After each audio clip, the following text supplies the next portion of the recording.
Here's a great little router, and of course it isn't around anymore, but I'll tell you why I think it's great.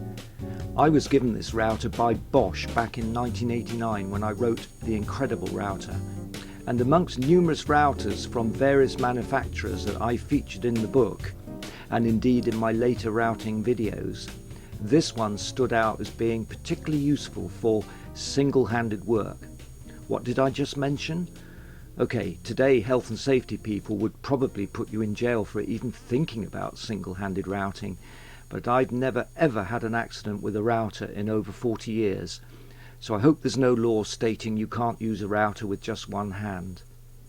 Now, in my work I have for years featured a tiny radiused edge. I've never subscribed to the sharp edge school of furniture making because I make furniture to be used, and the gentle radius is not only practical, but it's a lovely visual touch.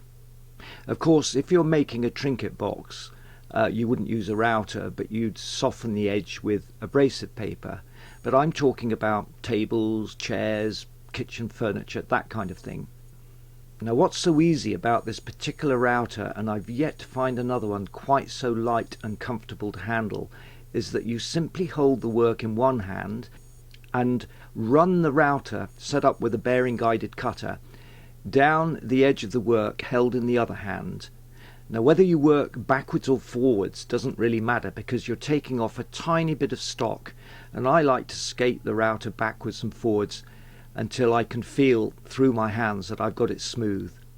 I find this method significantly faster than conventional routing. But sadly, you can hear no sound, as my little Bosch router packed up a few years ago, but I refuse to throw it away as I think it's just a capacitor gone and not the windings, because it suddenly stopped working.